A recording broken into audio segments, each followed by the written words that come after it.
Hi learners, എല്ലാവർക്കും I+ training സൊല്യൂഷൻ്റെ ഒരു പുതിയ ക്ലാസ്സിലേക്ക് സ്വാഗതം.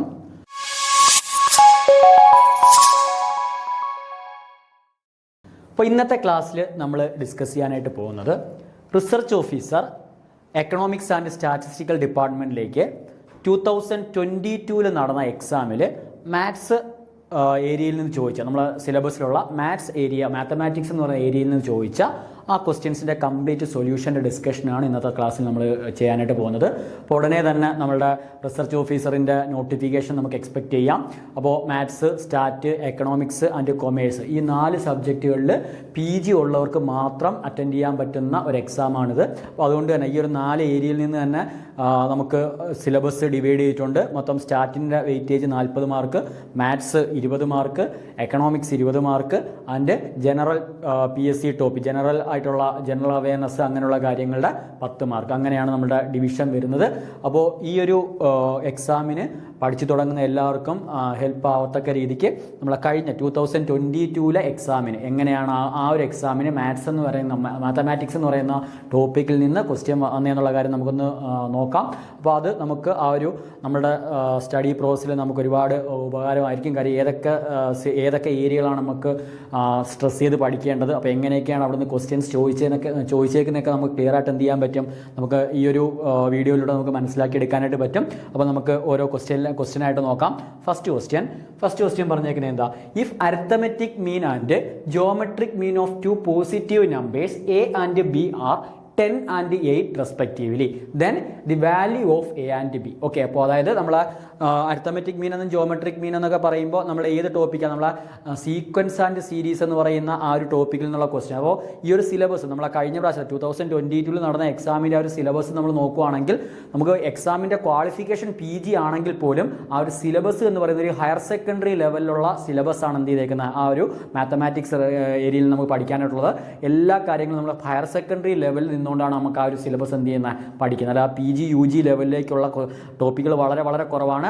ആൾമോസ്റ്റ് എല്ലാ ടോപ്പിക്കും നമ്മൾ ഹയർ സെക്കൻഡറി ലെവൽ തന്നെയാണ്. അപ്പോൾ ഒരു ഹയർ സെക്കൻഡറി ലെവലിലുള്ള അത്യാവശ്യം നോളജ് ഉണ്ട് എന്നുണ്ടെങ്കിൽ നമുക്ക് 20 മാർക്കും നമുക്ക് മാത്തമാറ്റിക്സിന് എന്ത് ചെയ്യാൻ പറ്റും, സ്കോർ ചെയ്യാനായിട്ട് പറ്റും. അപ്പോൾ ഈ ഒരു question arithmetic mean and geometric mean എന്ന് പറയുമ്പോൾ അപ്പോൾ നമ്മൾ സീക്വൻസ് ആൻഡ് സീരീസ് എന്നുള്ള ചാപ്റ്ററിൽ പഠിച്ചിട്ടുണ്ട്. 2 നമ്പർ Aയും Bയും ഉണ്ടെന്നുണ്ടെങ്കിൽ അതിൻ്റെ അരിത്തമെറ്റിക് മീൻ എന്ന് പറയുന്നത് A+B/2ഉം അതിൻ്റെ ജിയോമെട്രിക് മീൻ ജിയോമെട്രിക് മീൻ എന്ന് പറയുന്നത് square root of AB. Okay, അപ്പോൾ arithmetic mean and geometric mean നമ്മളെ ബന്ധം എന്തുവാ? അരിത്തമെറ്റിക് മീൻ എന്ന് പറയുന്നത് A+B/2ഉം ജിയോമെട്രിക് മീൻ എന്ന് പറയുന്നത് സ്ക്വയർ റൂട്ട് ഓഫ് ABയും. ഓക്കെ, അപ്പോൾ ഇവിടെ എന്തൊക്കെയാണ് തന്നേക്കുന്നത്? എയുടെയും ബിയുടെ അരിത്തമെറ്റിക് മീൻ 10 എന്നും പറഞ്ഞിട്ടുണ്ട്, ജിയോമെട്രിക് മീൻ എത്ര എന്നും പറഞ്ഞിട്ടുണ്ട്? 8 എന്നും പറഞ്ഞിട്ടുണ്ട്. therefore A+B/2നെ നമുക്ക് എന്തുവാ ടിക്കേറ്റ് ചെയ്യാം? 10 ടിക്കേറ്റ് ചെയ്യാം. അപ്പോൾ A+Bയുടെ വാല്യൂ ഡിവൈഡ് ബൈ 2 അങ്ങ് അപ്പുറത്ത് പോകുമ്പോൾ 10 × 2 20 ആയിട്ട് മാറും. ഓക്കെ, അടുത്ത റൂട്ട് AB ജിയോമെട്രിക് മീൻ റൂട്ട് AB എന്ന് പറയുന്നത് 8 ആണ് തന്നിട്ടുണ്ട്. അപ്പോൾ സ്ക്വയർ എടുക്കുമ്പോൾ ABയുടെ വാല്യൂ 8 സ്ക്വയർ എത്രയായിട്ട് മാറും? 64 ആയിട്ട് മാറും. അപ്പോൾ സമ്മ് 20യും പ്രോഡക്റ്റ് 64ഉം വരത്തക്ക രീതിക്കുള്ള Aയും Bയും നമ്മൾ എന്ത് ചെയ്താൽ മതി? കണ്ടുപിടിച്ചാൽ മതി. അത് നമുക്ക് ക്വാഡ്രാറ്റിക് ഇക്വേഷനൊക്കെ യൂസ് ചെയ്ത് നമുക്ക് സോൾവ് ചെയ്യാനായിട്ട് പറ്റും. പക്ഷെ അത്രയും ചെയ്യേണ്ട ആവശ്യമില്ല. കാര്യം ഇവിടെ നമുക്ക് ഓപ്ഷൻ പ്രൊവൈഡ് ചെയ്തിട്ടുണ്ട്. ആ ഓപ്ഷനിൽ ഏതൊക്കെ സബ്സ്റ്റിറ്റ്യൂട്ട് ചെയ്യുമ്പോഴാണ് നമുക്ക് ഈ തന്നിരിക്കുന്ന 2 ഇക്വേഷൻ ഈ തന്നിരിക്കുന്ന 2 ഇക്വേഷൻ എന്ത് ചെയ്യുന്നത് നോക്കിയാൽ മതി? ട്രൂ ആകുന്നെന്നുള്ള കേസ് നമ്മൾ നോക്കിയാൽ മതി. അപ്പോൾ സമ്മ് 20 വരണം, പ്രോഡക്റ്റ് 64 വരണം. അപ്പോൾ ഈ തന്നിരിക്കുന്ന ഓപ്ഷൻസ് നോക്കിയേ. അപ്പോൾ എന്തായാലും ഇതല്ല, 4 ഉം 4 ഉം 8 വരത്തുള്ളൂ. 4 ഉം -4 ഉം 0 ആണ് വരുന്നത്. 15 + 5 20 വരും. പക്ഷേ 50 × 5 എന്ത് വരത്തില്ല? 64 വരും. 50 × 5 എന്ന് പറയുമ്പോൾ 75 ആ പ്രോഡക്റ്റ് എന്തോ വന്നേക്കുന്നത്? 75 ആ വന്നേക്കുന്നത്. അപ്പോൾ ഈ കണ്ടീഷൻ സാറ്റിസ്ഫൈ ചെയ്യുന്ന ഒരു പേര് മാത്രമേ അവിടെ ഉള്ളൂ. ഏതൊക്കെയാ? 4 + 16. 4 + 16ന്റെ വാല്യൂ 20 ആണ്. അത് നമുക്ക് 4 × 16ന്റെ വാല്യൂ എത്ര? നമുക്ക് എത്ര കിട്ടും? 80 എത്ര കിട്ടും? 64 എന്ന് കിട്ടും അല്ലേ? 4 × 60 എന്ന് പറയുന്നത് എത്ര കിട്ടും? 64 എന്ന് കിട്ടും. therefore കറക്റ്റ് ആൻസർ ഏതായിരിക്കും? ഓപ്ഷൻ ബി ആണ് അതിൻ്റെ എന്തെന്ന് പറയുന്നത്? കറക്റ്റ് ആൻസർ എന്ന് പറയുന്നത്. ഓക്കെ, വളരെ സിമ്പിൾ ആയിട്ടുള്ളൊരു ക്വസ്റ്റ്യൻ ആണ്. അപ്പോൾ അടുത്ത ക്വസ്റ്റ്യൻ, സെക്കൻഡ് ക്വസ്റ്റ്യൻ നോക്കാം. അപ്പോൾ answer 4,16. Second question, the HCF and LCM of 2 numbers are 21 and 84 respectively.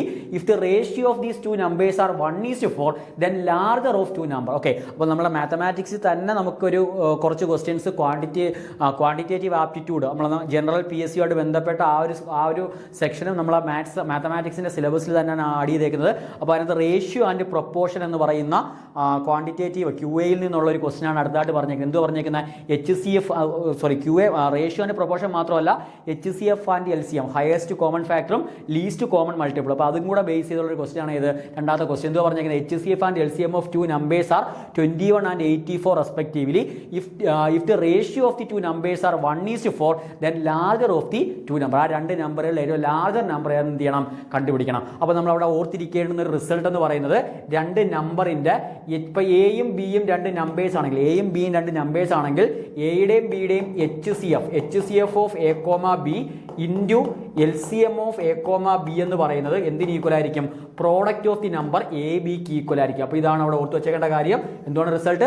HCF into LCM എന്ന് പറയുന്നത് always equal to product of that two number. അപ്പോൾ അതാണ് നമുക്കിവിടെ ഫസ്റ്റ് പ്രൈമറി ആയിട്ട് നമ്മൾ അപ്ലൈ ചെയ്യേണ്ട എന്ത് റിസൾട്ട്. അപ്പോൾ നോക്കിയേ, ഇവിടെ തന്നിരിക്കുന്ന നമ്പറുകളുടെ ഇപ്പോൾ എയും ബിയും രണ്ട് നമ്പർ, അപ്പോൾ ആ നമ്പർ ഏതാണെന്ന് നമുക്ക് അറിയത്തില്ല.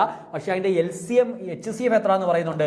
HCFിൻ്റെ വാല്യൂ 21 എന്നും LCMിൻ്റെ വാല്യൂ 84 എന്നും തന്നിട്ടുണ്ട്. അപ്പോൾ ഇനി തന്നേക്കുന്നത് എന്തുവാ, ഈ നമ്പേഴ്സ് ആറിൻ്റെ റേഷ്യോ, നമ്പറിൻ്റെ റേഷ്യോ, അതായത് A:B, എയും ബിയും ആണ് രണ്ട് നമ്പറെങ്കിൽ എയുടെയും ബിയുടെ റേഷ്യോ എത്ര എന്ന് പറയുന്നുണ്ട്, 1:4 എന്ന് പറയുന്നുണ്ട്. ഓക്കെ, അപ്പോൾ റേഷ്യോ കണ്ടു കഴിഞ്ഞാൽ നമ്പർ കാണാൻ വേണ്ടി നമ്മൾ എന്ത് ചെയ്താൽ മതി, അതിൻ്റെ ഒരു കോൺസ്റ്റന്റ് കൊണ്ട് മൾട്ടിപ്ലൈ ചെയ്താൽ പോരെ. കാര്യം ഇവിടെ കോൺസ്റ്റന്റിനെ നമ്മൾ എന്ത് ചെയ്യുമ്പോൾ, ഇവിടുത്തെ കോൺസ്റ്റന്റിനെ നമ്മൾ ക്യാൻസൽ ചെയ്ത് രണ്ടിൻ്റെയും കോമൺ ഫാക്ടറിനെ ക്യാൻസൽ ചെയ്ത് കളയുമ്പോഴാണ് നമുക്ക് എന്തെന്ന് കിട്ടുന്നത്, 1:4 എന്ന് കിട്ടുന്നത്. അപ്പോൾ എയെ ഞാൻ സം 1 × k എന്നും ബിയെ സം 4 × k എന്നും നമുക്ക് എഴുതാം. കാര്യം കെയും ക്യാൻസൽ ചെയ്യുമ്പോഴാണ് നമുക്ക് എന്തെന്ന് കിട്ടുന്നത്, 1:4 എന്ന് കിട്ടുന്നത്. അപ്പോൾ A = k എന്ന് ഞാൻ എഴുതി, B = എന്തെന്ന് എഴുതി, 4k എന്ന് എഴുതി. അപ്പോൾ പ്രോഡക്റ്റ് AB എന്ന് പറഞ്ഞാൽ എന്തെന്ന് കിട്ടും, AB എന്ന് പറയുന്നത് k × 4k എന്നുണ്ട്, k × 4k എന്ന് കിട്ടും. Okay, equal to HCF × LCM. HCF × LCM എന്ന് പറയുമ്പോൾ 21 ഇൻറ്റു എത്ര എന്ന് കിട്ടും, 84 എന്ന് കിട്ടും. 21 × 84 അല്ലേ. Product of the number equal to HCF × LCM. HCFിൻ്റെ വാല്യൂ 21ഉം LCMിൻ്റെ വാല്യൂ 84ഉം. ഓക്കെ, അപ്പോൾ നമുക്ക് ക്യാൻസൽ ചെയ്യുമ്പോൾ നമുക്ക് 4 വെച്ച് ക്യാൻസൽ ചെയ്യാം. 4 വെച്ച് ക്യാൻസൽ ചെയ്യുമ്പോൾ എത്ര കിട്ടും, 4 വെച്ച് 84നെ ക്യാൻസൽ ചെയ്യുമ്പോൾ 21 എന്ന് കിട്ടും. അപ്പോൾ k × k square equal to 21ൻ്റെ സ്ക്വയർ. therefore k ഈക്വൽ ടു നമുക്ക് എത്ര എന്ന് കിട്ടി, 21. അതായത് രണ്ടിലും കോമൺ റേഷ്യോ, കോമൺ ഫാക്ടർ എത്ര, 21. ഓക്കെ, അപ്പോൾ ഇവിടുത്തെ കെയുടെ വാല്യൂ 21 എന്ന് കിട്ടി. നമ്മളിവിടെ ചോദിച്ചേക്കുന്നത് എന്തുവാ, ഹയസ്റ്റ് നമ്പർ അല്ലേ ചോദിക്കുന്നത്, ലാർജസ്റ്റ് ഓഫ് ദി ടു നമ്പറാണ് ചോദിച്ചേക്കുന്നത്. അപ്പോൾ largest of the two number എന്ന് പറയുമ്പോൾ 4ന് കറസ്പോണ്ടിങ്. അപ്പോൾ കെയുടെ വാല്യൂ 21 ആണെങ്കിൽ അതിൻ്റെ 4 ടൈംസ് എത്ര ആയിരിക്കും, ബി എന്ന് പറഞ്ഞാൽ എത്ര, 4k. അപ്പോൾ എന്തെന്ന് കിട്ടും, 4 × 21. 4 × 21 എന്ന് പറയുന്നത് 84 എന്ന് തന്നെ കിട്ടും. അപ്പോൾ ആ തന്നിരിക്കുന്ന നമ്പറുകളിൽ ലാർജർ നമ്പർ ആരായിരിക്കും, 84 ആയിരിക്കും. ഓക്കെ, അപ്പോൾ ലാർജർ നമ്പർ ആരായിരിക്കും, 84. ഇപ്പോൾ ഓർക്കേണ്ട റിസൾട്ട്, രണ്ട് നമ്പറുകളുടെ HCF × LCM എന്ന് പറയുന്നത് product of that two numbers ആയിരിക്കും. ക്ലിയർ ആണല്ലോ. അപ്പോൾ രണ്ട് ക്വസ്റ്റ്യൻ കംപ്ലീറ്റ് ആയിട്ടുണ്ട്. Third question, the income of a person is 3 lakh in the first year and he receive an increase of rupees 10,000 to his income per year for the next 90 years. Okay, find the total amount he received in 20 year. അതായത് ഒരാളുടെ income എന്ന് പറയുന്നത് initially എത്ര ആയിരുന്നു, 3 lakh ആയിരുന്നു അയാളുടെ initial income എന്ന് പറയുന്നത്. അപ്പോൾ ഞാൻ ഇനിഷ്യൽ ഇൻകത്തെ ഞാൻ A1 എന്ന് വിളിക്കും. Okay, A1 = 3 lakh. Okay, 3 lakh ആയിരുന്നു ഇനിഷ്യൽ ഇൻകം എന്ന് പറയുന്നത്. ഇനി ഓരോ വർഷം കഴിയും തോറും ആ ഇൻകത്തിൽ എത്ര വീതമാണ് ഇൻക്രിമെന്റ് ഉണ്ടാകുന്നത്, 10,000 വീതമാണ് ഇൻക്രിമെന്റ് ഉണ്ടാകുന്നത്. അപ്പോൾ ആ ഇൻക്രിമെന്റിനെ ഞാൻ D എന്ന് വിളിക്കുക. ഇൻക്രിമെന്റ് D = 10,000 എന്ന് വിളിക്കുക. ഇനി അങ്ങനെയാണ് എന്ത് കണ്ടുപിടിക്കണം, 19 വർഷം കഴിയുമ്പോൾ നെക്സ്റ്റ് 19 വർഷത്തേക്ക്, നെക്സ്റ്റ് 19 ഇയേഴ്സിലേക്ക് എത്ര വീതമാണ് ഇൻക്രിമെന്റ് വരുന്നത്, 10,000 വീതമാണ് ഇൻക്രിമെന്റ് വരുന്നത്. അങ്ങനെയാണെങ്കിൽ ആഫ്റ്റർ 20 ഇയേഴ്സ്, 20 വർഷം കഴിയുമ്പോൾ ആ പേഴ്സൺ ടോട്ടൽ എത്ര എമൗണ്ട് എന്തായിട്ട് സ്വീകരിച്ച് കാണും, ഇൻകം ആയിട്ട് സ്വീകരിച്ച് കാണും. ഇപ്പോൾ ക്വസ്റ്റ്യൻ കാണുമ്പോഴേ നമുക്കറിയാം, അരിത്തമെറ്റിക് പ്രോഗ്രഷൻ അല്ലെങ്കിൽ AP എന്ന് പറയുന്ന അരിത്തമെറ്റിക് പ്രോഗ്രഷൻ്റെ സം എന്ന് പറയുന്ന കൺസെപ്റ്റ് ബേസ് ചെയ്തുള്ള ക്വസ്റ്റ്യൻ ആണിത്. ഓക്കെ, അപ്പോൾ ഒരു അരിത്തമെറ്റിക് പ്രോഗ്രഷൻ്റെ ഫസ്റ്റ് ടൈം എയും കോമൺ ഡിഫറൻസ് ഡിയും ആണെന്നുണ്ടെങ്കിൽ അതിൻ്റെ എന്ത് ടൈം കണ്ടുപിടിക്കാനുള്ള ഇക്വേഷൻ എന്തുമായിരുന്നു, A + n - 1 × D ആയിരുന്നു അതിൻ്റെ എന്ത് ടൈം കണ്ടുപിടിക്കാനുള്ള ഇക്വേഷൻ. ഇനി ആദ്യത്തെ n ടൈമുള്ള സം കണ്ടുപിടിക്കാനുള്ള ഇക്വേഷൻ എന്താണ്, Sn = n/2 × 2a plus n minus 1 into D. അപ്പോൾ ഈ രണ്ട് ഇക്വേഷനുമാണ് നമ്മൾ അരിത്തമെറ്റിക് പ്രോഗ്രഷൻ്റെ കേസിൽ നമ്മൾ ഇമ്പോർട്ടൻ്റ് ആയിട്ട് ഓർത്ത് വെച്ചേക്കേണ്ടത്. എന്ത് ടൈം കണ്ടുപിടിക്കാനുള്ള equation an equal to a plus n minus 1 into ഡിയും ഫസ്റ്റ് n ടൈമുള്ള സം കണ്ടുപിടിക്കാനുള്ള equation n/2 into 2a plus n minus 1 into ഡിയും. ഓക്കെ, അപ്പോൾ ആ റിസൾട്ട് നമ്മളിവിടെ അപ്ലൈ ചെയ്യുമ്പോൾ നമുക്ക് എത്ര 20 വർഷം കഴിയുമ്പോൾ അതിലെ വേണ്ട, അതായത് S20 വേണം. S20 equal to 20/2 into 10/n/2 20/2 into 2a 2 times a എന്ന് പറയുമ്പോൾ 3 ലാക്ക് അല്ലേ, 3 ലാക്ക്. ഓക്കെ, ഫസ്റ്റ് ടൈം എന്ന് പറയുന്നത് 3 ലാക്ക് ആണ്. Plus n minus 1 20 minus 1 90 into D. അപ്പോൾ 90 ഇൻറ്റു ഡിയുടെ വാല്യൂ എത്ര? 10,000. ഓക്കെ, ഡിയുടെ വാല്യൂ 10,000. അപ്പോൾ എത്ര എന്ന് കിട്ടും? 10 into 6 lakh 2 into 3 lakh 6 lakh plus 6 lakh plus 90 into 10,000 1,90,000. Okay, 1,90,000 എന്ന് കിട്ടും. ഓക്കെ, ഇത് രണ്ടും കൂടെ ആഡ് ചെയ്യുമ്പോൾ എത്ര കിട്ടും? ആഡ് ചെയ്യുമ്പോൾ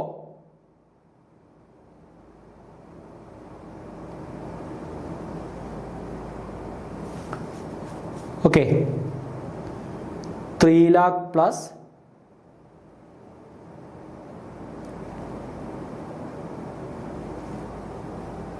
ഒന്നുകൂടെ നോക്കാം. ഫസ്റ്റ് ടൈം എയുടെ value 3 lakh and common difference ഡിയുടെ വാല്യൂ 10,000. നമുക്ക് കണ്ടുപിടിക്കേണ്ട S20 വേണം കണ്ടുപിടിക്കുക. S20യുടെ value 20/2 into 2a plus 2 times a എന്ന് പറയുമ്പോൾ 2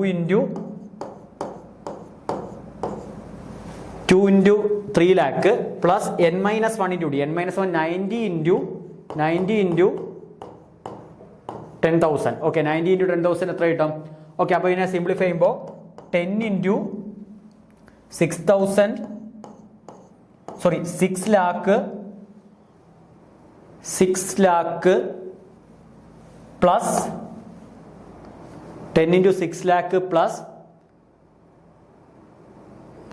ഇത് എത്രയായിട്ട് മാറും? 1,90,000 എന്ന് കിട്ടും. അപ്പോൾ ഇത് രണ്ടും കൂടെ ആഡ് ചെയ്യുമ്പോൾ 10 ഇൻറ്റു 7,90,000 എന്നായിട്ട് മാറും. 7,90,000 ആയിട്ട് മാറും. ഓക്കെ, ഇൻറ്റു 10 എന്ന് പറയുമ്പോൾ 79 ലാക്ക്. കറക്റ്റ് ആണ്, 79 ലാക്ക്. ഓക്കെ, 1 സെറ്റ് 1 ഒറ്റ 10 100. ഓക്കെ, 79 ലാക്ക് എന്ന് കിട്ടും. അപ്പോൾ കറക്റ്റ് എത്ര ആയിരിക്കും? അപ്പോൾ 20 വർഷം കഴിയുമ്പോൾ അദ്ദേഹം റിസീവ് ചെയ്യുന്ന ടോട്ടൽ എമൗണ്ട് എന്ന് പറയുന്നത് എത്ര ആയിരിക്കും? 79 ലാക്ക് ആയിരിക്കും. 79 ലാക്ക്. ക്ലിയർ ആണല്ലോ? അപ്പോൾ ഇവിടെ നമ്മൾ ഇക്വേഷൻ എന്തുവാ? എന്ത് ടൈമിൻ്റെ equation? a plus n minus 1 into ഡിയും ആൻഡ് n ടൈമുള്ള സം കണ്ടുപിടിക്കാനുള്ള equation n/2 into 2a plus n minus 1 into ഡിയും. ഓക്കെ, ഇത് കണക്ക് ജോമെട്രി പ്രോഗ്രഷനും അർത്ഥം ഒക്കെ ഉണ്ട്. അതൊക്കെ നമ്മൾ ഡീറ്റെയിൽ ആയിട്ട് നമ്മുടെ സിലബസിൽ ഡിസ്കസ് ചെയ്യും. ഓക്കെ, അപ്പോൾ ആ ഒരു ക്വസ്റ്റ്യൻ കംപ്ലീറ്റ് ആയല്ലോ. അപ്പോൾ 3 ക്വസ്റ്റ്യൻ ഓക്കെയാണ്. അപ്പോൾ 4ാമത്തെ ക്വസ്റ്റ്യൻ നോക്കാം. 4ാമത്തെ question limit extend 0 tan x by x. Okay, അപ്പോൾ ഇത് നമ്മൾ ബേസിക് ആയിട്ട് നമ്മൾ +2 ലെവൽ തൊട്ടേ പഠിക്കുന്ന ഒരു ലിമിറ്റ് ആണ്. Limit extend 0 tan x by x ന്റെ വാല്യൂ എത്ര എന്ത് ചെയ്യണം? കണ്ടുപിടിക്കണം. അപ്പോൾ നമുക്കറിയാം tan x നെ നമുക്ക് എങ്ങനെ എഴുതാം? tan x നെ നമുക്ക് sin x by cos x എന്ന് എഴുതാം. ഓക്കെ, അപ്പോൾ നമുക്ക് ഈ ലിമിറ്റിനെ limit x tends to 0 tan x നെ sin x by x already ഉണ്ട്, ഇവിടെ ഒരു x ഓൾറെഡി ഉണ്ട്, ഇൻറ്റു cos x എന്ന് എഴുതാമല്ലോ. അപ്പോൾ ഇതിനെ രണ്ടായിട്ട് സ്പ്ലിറ്റ് ചെയ്യാൻ limit x tends to 0 sin x by x എന്നും into limit x tends to 0 1 by cos x എന്നും 2 ടൈമായിട്ട് സ്പ്ലിറ്റ് ചെയ്യാം. ഇനി limit extend 0 sin x by x നമ്മൾ സ്റ്റാൻഡേർഡ് ആയിട്ട് പഠിച്ചു വെച്ചേക്കേണ്ട ലിമിറ്റ് ആണ്. അതിൻ്റെ വാല്യൂ എത്ര? 1. ഓക്കെ, ഇനി limit extend 0 1 by cos x എന്ന് പറയുന്നത് x 0യെ അപ്രോച്ച് ചെയ്യുമ്പോൾ cos x ന്റെ വാല്യൂ cos 0 ആയ 1നെ അപ്രോച്ച് ചെയ്യും. cos 0 ആയ 1നെ അപ്രോച്ച് ചെയ്യും. അപ്പോൾ ഇതും എന്തായിട്ട് മാറും? 1 ആയിട്ട് മാറും. അപ്പോൾ എത്ര എന്ന് കിട്ടും ആൻസർ? 1 × 1 എന്ന് കിട്ടും. 1 × 1 എത്ര തന്നെ? 1. ഓക്കെ, അപ്പോൾ limit extend 0 tan x by x ന്റെ വാല്യൂ എത്ര ആയിരിക്കും? 1 ആയിരിക്കും. Okay, limit extend 0 tan x by x 1. അതിൻ്റെ കൂട്ടത്തിൽ പഠിച്ചു വെച്ചേക്കേണ്ട 2 റിസൾട്ടുകളാണ്. അത് ഓൾറെഡി നമ്മളിവിടെ യൂസ് ചെയ്യുന്നുണ്ട്. Limit x tends to 0 sin x by x എന്ന് പറയുന്നത് 1ഉം limit x tends to 0 1 minus cos x by x എന്ന് പറയുന്നത് 0യും. അപ്പോൾ ഇത് നമ്മൾ 2 റിസൾട്ടുകളായിട്ട് നമ്മൾ ഓർത്ത് വെച്ചേക്കേണ്ട കാര്യമാണ്. Limit extend 0 sin x by x 1ഉം limit extend 0 1 minus cos x by x ന്റെ വാല്യൂ 0യും. ഓക്കെ, അപ്പോൾ 4 ക്വസ്റ്റ്യൻ കംപ്ലീറ്റ് ആയി. നെക്സ്റ്റ് ക്വസ്റ്റ്യൻ, 5ാമത്തെ question. Degree of the differential equation D square Y by D X square the whole square plus X into D Y by D X the whole raise 5 and plus X square Y equal to 0. അപ്പോൾ ഈ തന്നിരിക്കുന്ന differential ഇക്വേഷൻ്റെ എന്ത് വേണം കണ്ടുപിടിക്കാൻ? Degree വേണം കണ്ടുപിടിക്കാൻ. അപ്പോൾ differential ഇക്വേഷൻ്റെ ഓർഡറും ഡിഗ്രിയും അത് രണ്ടും നമ്മൾ പഠിച്ചിട്ടുള്ള ടേമാണ്. അപ്പോൾ ഒരു ഡിഫറൻഷ്യൽ ഇക്വേഷൻ തന്നിട്ട് അതിൻ്റെ ഓർഡർ എങ്ങനെയാണ് കണ്ടുപിടിക്കുന്നത്, അതിൻ്റെ ഡിഗ്രി എങ്ങനെയാണ് കണ്ടുപിടിക്കുന്ന കാര്യം നമ്മൾ പ്ലസ് ടു ലെവൽ തൊട്ടേ നമ്മൾ പഠിക്കുന്ന കാര്യങ്ങളാണ്. അപ്പോൾ അവിടെ നിന്ന് നമുക്കറിയാം ഒരു തന്നിരിക്കുന്ന ഡിഫറൻഷ്യൽ ഇക്വേഷൻ്റെ ഓർഡർ എന്ന് പറയുന്നത് ആ തന്നിരിക്കുന്ന ഡിഫറൻഷ്യൽ ഇക്വേഷനിൽ വന്നിരിക്കുന്ന ഹയസ്റ്റ് ഓർഡർ ഡെറിവേറ്റീവിന്റെ വാല്യൂ ആണ് അതിന്റെ എന്തെന്ന് വിളിക്കുന്ന ഓർഡർ. ഓക്കെ, ഇപ്പോൾ D square Y by D X square അല്ലെങ്കിൽ D Y by D X അല്ലെങ്കിൽ D cube Y by D X cube. അപ്പോൾ ഇങ്ങനെയാണ് നമ്മൾ ഹയർ ഓർഡർ ഡെറിവേറ്റീവുകൾ ഡിഫൈൻ ചെയ്യുന്നത്. D Y by D X, D square Y by D X square, D cube Y by D X cube, ഇങ്ങനെയാണ് നമ്മൾ higher order derivative define ചെയ്യുന്നത്. അപ്പോൾ ഏറ്റവും നമ്മളെ ഡിഫറൻഷ്യൽ ഇക്വേഷനിൽ വന്നിരിക്കുന്ന ഏറ്റവും ഹയസ്റ്റ് ഓർഡർ ആരാണോ അതായിരിക്കും ആ ഡിഫറൻഷ്യൽ ഇക്വേഷൻ എന്തെന്ന് വിളിക്കുന്നത്? ഓർഡർ എന്ന് വിളിക്കുന്നത്. ഓക്കെ, ഫോർ എക്സാമ്പിൾ ഇപ്പോൾ y3 plus y2 plus x equal to 0. ഈ തന്നിരിക്കുന്ന ഡിഫറൻഷ്യൽ ഇക്വേഷൻ നോക്കുകയാണെങ്കിൽ ഇവിടെ നോക്കിയ വൈയുടെ തേർഡ് ഡെറിവേറ്റീവ് ആണ് അവിടെ വന്നേക്കുന്ന ഏറ്റവും വലിയ പവർ ഡെറിവേറ്റീവ് എന്ന് പറയുന്നത്. അപ്പോൾ ഇതിൻ്റെ ഓർഡർ എത്ര ആയിരിക്കും? 3 ആയിരിക്കും അതിൻ്റെ എന്തെന്ന് പറയുന്നത്? ഓർഡർ എന്ന് പറയുന്നത്. ഇനി നമുക്ക് ഡിഗ്രി എന്ന് പറയുന്ന കേസിലേക്ക് നമ്മൾ നോക്കുകയാണെങ്കിൽ ഹയസ്റ്റ് ഓർഡർ ടേമിൻ്റെ പവർ എന്താണോ, എക്സ്പോണന്റ് എന്താണോ ആ ടേമിനെ നമ്മൾ എന്തെന്ന് വിളിക്കുന്നത്? അതിൻ്റെ ഡിഗ്രി എന്ന് വിളിക്കുന്നത്. ഓക്കെ, അപ്പോൾ ഇവിടെ നമ്മൾ നോക്കുകയാണെങ്കിൽ ഇവിടുത്തെ ഹയസ്റ്റ് ഓർഡർ ഡെറിവേറ്റീവ് എന്ന് പറയുന്നത് d square Y by D X square ആണ്. ഇവിടെ ഈ തന്നിരിക്കുന്ന ഇക്വേഷനിൽ വന്നിരിക്കുന്ന highest order derivative d square Y by D X square ആണ്. അപ്പോൾ അതിൻ്റെ പവർ ആരാ? അതിൻ്റെ പവർ 2 ആണ്. ഓക്കെ, അതിൻ്റെ പവർ എന്തുവാ? 2 ആണ്. പക്ഷെ ഇവിടെ ഡി വൈ ബൈ ഡി എക്സിൻ്റെ പവർ 5 ആണ്. അത് നമ്മൾ നോക്കരുത്. ഹയസ്റ്റ് ഓർഡർ ടേം ഏതാണോ അതിൻ്റെ പവറിനെയാണ് നമ്മൾ അതിൻ്റെ എന്തെന്ന് വിളിക്കുന്നത്? ഡിഗ്രി എന്ന് വിളിക്കുന്നത്. അപ്പോൾ ഇവിടെ വന്നേക്കുന്ന d square Y by D X square എന്ന് പറയുന്ന ടേമിൻ്റെ പവറായ എന്തുമായിരിക്കും? 2 ആയിരിക്കും എന്തെന്ന് പറയുന്നത്? ഇതിൻ്റെ ഡിഗ്രി എന്ന് പറയുന്നത്. ഈ തന്നിരിക്കുന്ന ഡിഫറൻഷ്യൽ ഡിഗ്രി എത്ര ആയിരിക്കും? 2 ആയിരിക്കും. അപ്പോൾ അവിടെ ശ്രദ്ധിക്കേണ്ടുന്ന ഏറ്റവും ഇമ്പോർട്ടൻ്റ് ആയിട്ടുള്ളൊരു കാര്യമുണ്ട്. ഡിഗ്രി എല്ലാ കേസിലും നമുക്ക് എന്ത് ചെയ്യാൻ പറ്റത്തില്ല? ഡിഫൈൻ ചെയ്യാനായിട്ട് പറ്റത്തില്ല. തന്നിരിക്കുന്ന ഡിഫറൻഷ്യൽ ഇക്വേഷൻ ലീനിയർ ആണെങ്കിൽ മാത്രമേ നമുക്ക് അവിടെ എന്ത് ഡിഫൈൻ ചെയ്യാൻ പറ്റൂ? ഡിഫറൻഷ്യൽ ഇക്വേഷൻ്റെ ഡിഗ്രി ഡിഫൈൻ ചെയ്യാൻ പറ്റൂ. Order is always defined. ഏതൊരു ഡിഫറൻഷ്യൽ ഇക്വേഷൻ തന്നാലും നമുക്ക് അതിൻ്റെ ഓർഡർ നമുക്ക് കണ്ടുപിടിക്കാൻ പറ്റും. പക്ഷേ ഡിഗ്രി നമുക്ക് എല്ലാ കേസിലും കണ്ടുപിടിക്കാനായിട്ട് പറ്റത്തില്ല. ഫോർ എക്സാമ്പിൾ ഇപ്പോൾ sine of d Y by D X അല്ലെങ്കിൽ y into D Y by D x ഇങ്ങനെയുള്ള ക്രോസ് ടേമുകൾ വരുവാണെന്നുണ്ടെങ്കിൽ ആ ഡിഫറൻഷ്യൽ ഇക്വേഷൻ ഒരിക്കലും ലീനിയർ ആകത്തില്ല. അപ്പോൾ ലീനിയർ ആകുന്ന കേസിൽ മാത്രമേ നമുക്ക് ആ ഡിഫറൻഷ്യൽ ഇക്വേഷൻ എന്ത് പറയാൻ പറ്റൂ? ഡിഗ്രി എന്തുവാന്ന് പറയാനായിട്ട് പറ്റത്തുള്ളൂ. ഓക്കെ, അപ്പോൾ ഇതിൻ്റെ ആൻസർ എത്ര ആയിരിക്കും? 2 ആയിരിക്കും അതിൻ്റെ ആൻസർ. അപ്പോൾ 5 ക്വസ്റ്റ്യൻ നമ്മൾ കഴിഞ്ഞ ആ ഒരു എക്സാമിന് ചോദിച്ച 5 ക്വസ്റ്റ്യൻ ഇതെല്ലാം വളരെ ബേസിക് ആയിട്ടുള്ള ക്വസ്റ്റ്യൻസ് ആണ്. നമുക്ക് ഇപ്പോഴും തന്നെ പഠിച്ചു തുടങ്ങുവാണെങ്കിൽ നമ്മുടെ സിലബസിലെ ഇപ്പോഴേ പഠിച്ചു തുടങ്ങുവാണെങ്കിൽ നമുക്ക് സുഖമായിട്ട് നമുക്ക് ഈ ഒരു ടോപ്പിക്കിൽ നിന്നുള്ള ഫുൾ മാർക്ക് നമുക്ക് എന്ത് ചെയ്യാൻ പറ്റും? സ്കോർ ചെയ്യാനായിട്ട് പറ്റും. അപ്പോൾ 5 ക്വസ്റ്റ്യൻ കംപ്ലീറ്റ് ആയിട്ടുണ്ട്. അപ്പോൾ 6ാമത്തെ ക്വസ്റ്റ്യൻ നമുക്ക് നോക്കാം. 6ാമത്തെ ക്വസ്റ്റ്യൻ എന്തുവാ പറഞ്ഞേക്കുന്നത്? അതും ബേസിക് നമ്മളെ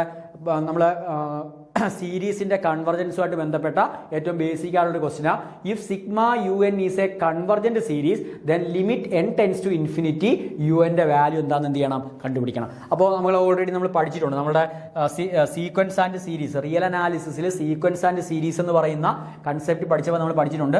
ഒരു സീരീസ് സിഗ്മ യു എൻ എന്ന് പറയുന്ന സീരീസ് കൺവർജൻ്റ് ആകണമെങ്കിൽ ഉള്ളൊരു necessary and sufficient condition necessary and sufficient എന്ന് പറയാൻ പറ്റത്തില്ല. നെസസറി കണ്ടീഷൻ ഏതാ? യു എൻ കൺവർജൻസ് എന്തായിരിക്കണം? 0 ആയിരിക്കണം. അപ്പോൾ ഈ തന്നിരിക്കുന്ന ടേമുകളുടെ വാല്യൂ 0യിലേക്ക് കൺവെർജ് ചെയ്താൽ മാത്രമേ എന്ത് സിഗ്മ യു എൻ എന്ന് പറയുന്ന സീരീസ് എന്താകത്തുള്ളൂ?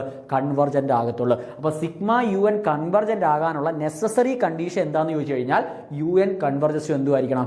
0 ആയിരിക്കണം. പക്ഷേ യു എൻ കൺവർജൻസ് 0 ആണെന്ന് കരുതി നമുക്ക് എന്താവണമെന്നില്ല? സിഗ്മ യു എൻ കൺവർജൻ്റ് ആവണമെന്നില്ല. അപ്പോൾ ഈ കണ്ടീഷൻ നെസസറി ആണ്, പക്ഷെ എന്തല്ല?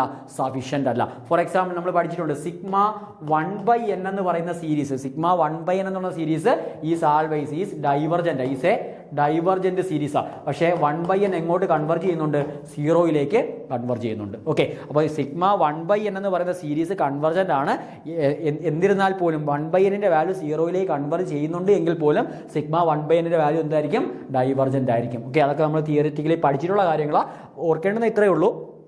സിഗ്മ യു എൻ കൺവർജൻ്റ് ആണെന്നുണ്ടെങ്കിൽ യു എൻ ഉറപ്പായിട്ട് എങ്ങോട്ട് കൺവെർജ് ചെയ്യണം? സീറോയിലേക്ക് കൺവെർജ് ചെയ്യണം. സീറോയിലേക്കല്ല, വേറൊരു വാല്യൂയിലേക്കാണ് കൺവെർജ് ചെയ്യുന്നത് എങ്കിൽ ഉറപ്പായിട്ടും ആ സിഗ്മ യു എൻ എന്തായിരിക്കത്തില്ല? കൺവെർജൻ്റ് ആയിരിക്കത്തില്ല. ക്ലിയർ ആണല്ലോ? അപ്പോൾ ആ ഒരു ക്വസ്റ്റ്യൻ 6 ക്വസ്റ്റ്യൻ ആയിട്ടുണ്ട്. നെക്സ്റ്റ് 7ാമത്തെ ക്വസ്റ്റ്യൻ, അതും നമ്മൾ പഠിച്ചിട്ടുള്ള നമ്മളെ ഇൻഫിനിറ്റ് സീരീസ് എന്ന് പറയുന്ന ആ ഒരു ടോപ്പിക്കിൽ നമ്മൾ പഠിച്ചിട്ടുള്ള റിസൾട്ടാണ്. എന്തോ ക്വസ്റ്റ്യൻ? 1 - 1/2 + 1/3 - 1/4 plus etcetera. ഈ പോകുന്ന ആ തന്നിരിക്കുന്ന സീരീസിൻ്റെ എന്ത് കണ്ടുപിടിക്കണം? ആ തന്നിരിക്കുന്ന സീരീസിൽ അതിൻ്റെ വാല്യൂ എന്തെന്നുള്ള കാര്യം എന്ത് ചെയ്യണം? കണ്ടുപിടിക്കണം. log e⁻², ആണോ, log 10⁻², ആണോ, log x ആണോ, and none of these. NOT means none of these. ഈ തന്നിരിക്കുന്ന ഓപ്ഷൻ അങ്ങോ അല്ലാതെ വേറെ ഏതെങ്കിലും ആണോ അതിൻ്റെ വാല്യൂ എന്നുള്ള കാര്യം എന്ത് ചെയ്യാനാണ് പറഞ്ഞേക്കുന്നത്? ചെക്ക് ചെയ്യാനാണ് പറഞ്ഞേക്കുന്നത്. അപ്പോൾ നമ്മൾ ഇവിടെ ഓർക്കേണ്ടുന്ന ഒരു റിസൾട്ട്, നമുക്ക് കുറച്ച് ഇൻഫിനിറ്റ് സീരീസുകളുടെ വാല്യൂ നമ്മൾ പഠിച്ചു വെച്ചേക്കേണ്ടതായിട്ടുണ്ട്. അപ്പോൾ അതെല്ലാം ഞാനിപ്പോൾ പറയുന്നതായിരിക്കും. അപ്പോൾ ഫസ്റ്റ് നമ്മൾ ഈ ക്വസ്റ്റിനോട് ബന്ധപ്പെട്ട് നമ്മൾ ഓർത്തിരിക്കേണ്ടത് log e⁻1 + x-ന്റെ വാല്യൂ എന്ന് പറയുന്നത്, log e⁻1 + x-ന്റെ വാല്യൂ എന്ന് പറയുന്നത്, അല്ലെങ്കിൽ അതിനെ നമ്മൾ ln x എന്ന് വിളിക്കും. ഓക്കെ, log e⁻നെയാണ് നമ്മൾ എന്തെന്ന് വിളിക്കുന്നത്? ln x എന്ന് വിളിക്കുന്നത്. log 10⁻ ആണെങ്കിൽ നമ്മൾ log x എന്നങ്ങ് ഡിനോട്ട് ചെയ്യത്തേ ഉള്ളൂ. ഓക്കെ, അപ്പോൾ 2 ബേസുകളിലാണ് നമ്മൾ സാധാരണ ലോഗരിതത്തെ നമ്മൾ കാൽക്കുലേറ്റ് ചെയ്യാറുള്ളത്. ഒന്ന് natural logarithm. Natural logarithm means in the base exponential. നമ്മൾ ഈയിലാണ് ബേസ് എടുക്കുന്നത് എങ്കിൽ നമ്മൾ അതിനെ എന്തെന്നാണ് വിളിക്കുന്നത്? Natural logarithm. നാച്ചുറൽ ലോഗരിതത്തെ നമ്മൾ 2 രീതിക്ക് ഡിനോട്ട് ചെയ്യും. ഒന്നുകിൽ ln x എന്ന് ഡിനോട്ട് ചെയ്യും, അല്ലെങ്കിൽ log e⁻ എന്ന് എന്ത് ചെയ്യും? ഡിനോട്ട് ചെയ്യും. ഓക്കെ, log e⁻ എന്നുള്ള ആരും ഡിനോട്ട് ചെയ്യും. ഇനി ബേസ് 10 ആയിട്ടാണ് നമ്മൾ എടുക്കുന്നത് എങ്കിൽ അതിനെ നമ്മൾ എങ്ങനെയാണ് ഡിനോട്ട് ചെയ്യുന്നത്? log 10⁻x എന്ന് നമ്മൾ ഡിനോട്ട് ചെയ്യാറില്ല. ഒറ്റയടിക്ക് എന്താ log x എന്നങ്ങ് ഡിനോട്ട് ചെയ്തത്. അപ്പോൾ log x എന്ന് കണ്ടു കഴിഞ്ഞാൽ അത് ബേസ് 10-ലും, കാര്യം ഇവിടെ നമുക്ക് ഓപ്ഷൻസ് ഒരേ രീതിക്കുള്ള 2 ഓപ്ഷൻ വരുന്നുണ്ട്. അപ്പോൾ അവിടെയുള്ള ഡിഫറൻസാണ് ഞാൻ പറഞ്ഞു തരുന്നത്. log e⁻ എന്ന് പറയുമ്പോഴും log 10⁻ എന്ന് പറയുമ്പോഴും അവിടെ ബേസിൽ ഡിഫറൻസ് ഉണ്ട്. അപ്പോൾ e⁻ നമ്മൾ അതിനെ വിളിക്കുന്ന പേരാണ് നാച്ചുറൽ ലോഗരിതം. log 10-ലാണ് എടുക്കുന്നത് എങ്കിൽ അത് നമ്മൾ കോമൺ ലോഗരിതം എന്ന് വിളിക്കും. അപ്പോൾ അവിടെ നമ്മൾ നോർമലി യൂസ് ചെയ്യുന്ന ഏതാണ്? log 10⁻ ആണ് നമ്മൾ നോർമലി യൂസ് ചെയ്യുന്നത്. അപ്പോൾ ഈ തന്നിരിക്കുന്ന ക്വസ്റ്റ്യൻ നമുക്ക് ചെയ്യണമെന്നുണ്ടെങ്കിൽ നമ്മൾ നാച്ചുറൽ ലോഗരിതത്തിൻ്റെ log e⁻1 + x എന്ന് പറയുന്നത് എന്തിന് ഈക്വൽ ആയിരിക്കും? x - x²/2 + x³/3 - x⁴/4 + x⁵/5 - etcetera. അപ്പോൾ ഇതാണ് എന്തിൻ്റെ എക്സ്പാൻഷൻ? log e⁻1 + x എന്ന് പറയുന്ന വാല്യൂവിൻ്റെ ഇൻഫിനിറ്റ് സീരീസ് എക്സ്പാൻഷൻ. നമ്മൾ ടൈലർ സീരീസ് എക്സ്പാൻഷനും മക്ലാരിയൻ സീരീസ് എക്സ്പാൻഷനും ഒക്കെ നമ്മൾ റിയൽ അനാലിസിസിൽ പഠിച്ചിട്ടുണ്ട്. അപ്പോൾ ആ ഒരു ഇതിനകത്ത് നമ്മൾ പഠിച്ചു വെച്ചേക്കുന്ന റിസൾട്ടാണ് log e⁻1 + x എന്ന് പറയുന്നത് x - x²/2 + x³/3 - x⁴/4 + x⁵5/5. അപ്പോൾ ആൾട്ടർനേറ്റ് പ്ലസും മൈനസും ആയിട്ടാണ് എന്ത് ചെയ്യുന്നത്? ആ ഒരു ടേം പോകുന്നത്. അപ്പോൾ ഇതാണ് നമുക്ക് ഈ ഒരു ക്വസ്റ്റ്യൻ ചെയ്യാൻ വേണ്ടി നമുക്ക് യൂസ് ചെയ്യുന്ന ആ ഒരു എക്സ്പാൻഷൻ റിസൾട്ട് എന്ന് പറയുന്നത്. അപ്പോൾ ഇവിടെ നമ്മൾ കണ്ടുപിടിക്കേണ്ടത് എന്തുവാ?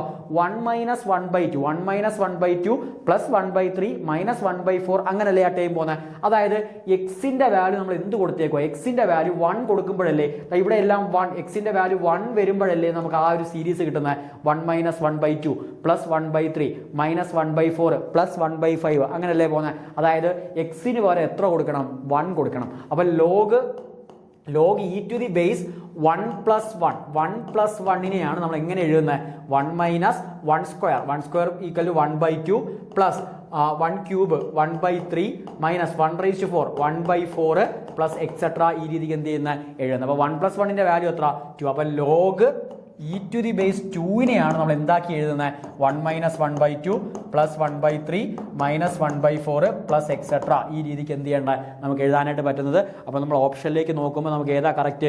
log e⁻2 ആയിരിക്കും അതിൻ്റെ ആൻസർ എന്ന് പറയുന്നത്. log 10⁻2 അല്ല. കാര്യം നാച്ചുറൽ ലോഗരിതത്തിൻ്റെ കേസിലാണ് നമ്മൾ ഈ തന്നിരിക്കുന്ന എക്സ്പാൻഷൻ വാലിഡ് ആയിട്ടുള്ളത്. അപ്പോൾ അതിൻ്റെ കറക്റ്റ് ആൻസർ ഏതായിരിക്കും?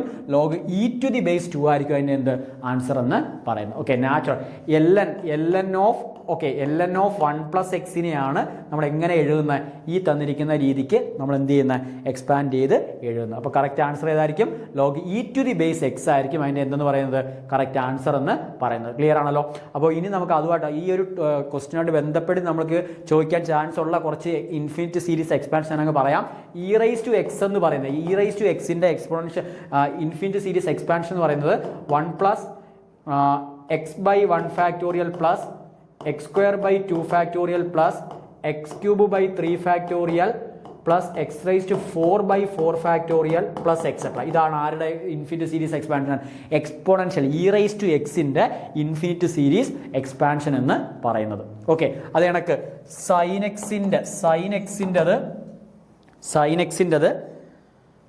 X minus X cube by 3 factorial plus X raise to 5 by 5 factorial minus X raise to 7 by 7 factorial plus etcetera. ഇതാണെന്നാണ് എൻ്റെ ഒരു ഓർമ്മ.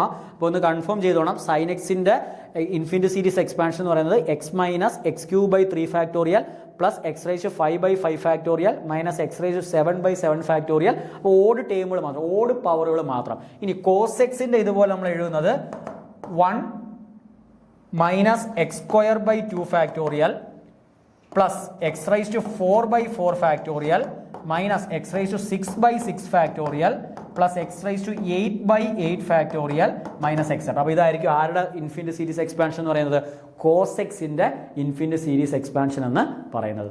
ഓക്കെ, ക്ലിയർ ആണല്ലോ. അപ്പോൾ e raise to x, sine x, cos x ഇതെല്ലാം നമ്മൾ അതുമായിട്ട് ബന്ധപ്പെടുത്തി നമ്മൾ പഠിക്കേണ്ട കാര്യങ്ങളാണ്. അപ്പോൾ നമുക്ക് ഈ ഒരു ടേമിൽ ചിലപ്പോൾ നമുക്ക് ഈ തന്നിരിക്കുന്ന ഇക്വേഷൻസിൽ ഏതെങ്കിലും ഒക്കെ ആയിരിക്കും നമുക്ക് എന്തായിട്ട് വരുന്നത്, നമുക്ക് ക്വസ്റ്റ്യൻ ആയിട്ട് വരുന്നത്. ക്ലിയർ ആണ്. അപ്പോൾ നമ്മൾ കഴിഞ്ഞ ടേമിലെ 7 ക്വസ്റ്റ്യൻ നമ്മളിപ്പോൾ കംപ്ലീറ്റ് ആയിട്ടുണ്ട്. അപ്പോൾ നെക്സ്റ്റ് ഇനി നമുക്ക് അടുത്തായിട്ടുള്ള ക്വസ്റ്റ്യൻസ് എക്സെൻട്രിസിറ്റി ഓഫ് ദി എലിപ്സുമായിട്ട് ബന്ധപ്പെട്ട് നമ്മളെ കോണിക് സെക്ഷനുമായിട്ട് ബന്ധപ്പെട്ട ഒരു ക്വസ്റ്റ്യൻ ആണ് അടുത്തതായിട്ട് ചോദിച്ചേക്കുന്നത്. പിന്നീട് ഡിഫറൻഷ്യൽ ഇക്വേഷൻ എന്നുള്ള ക്വസ്റ്റ്യൻ 9. ഓക്കെ, പിന്നീട് ഒരു ഇമ്പോർട്ടൻ്റ് 10th ക്വസ്റ്റ്യൻ. ഓക്കെ, അപ്പോൾ അടുത്ത സെറ്റ് ഓഫ് ക്വസ്റ്റ്യൻസ് നമുക്ക് എന്ത് ചെയ്യാം, നെക്സ്റ്റ് വീഡിയോ ആയിട്ട് ചെയ്യാൻ. കാര്യം നമുക്കത് കുറച്ച് കാൽക്കുലേഷൻസ് വരുന്ന ഒരു ക്വസ്റ്റ്യൻ ആണ്. അപ്പോൾ അതിനുള്ളൊരു സമയം നമുക്കിനി ഇല്ല. അപ്പോൾ അത് ബാക്കിയുള്ള ക്വസ്റ്റ്യൻസ് എന്ത് ചെയ്യാം, നെക്സ്റ്റ് വീഡിയോയിൽ ഡിസ്കസ് ചെയ്യാം. ഓക്കെ, അപ്പോൾ ഇന്നത്തെ ക്ലാസ് ഇവിടെ വൈൻഡപ്പ് ചെയ്യുന്നു. അപ്പോൾ എല്ലാവർക്കും താങ്ക്സ്.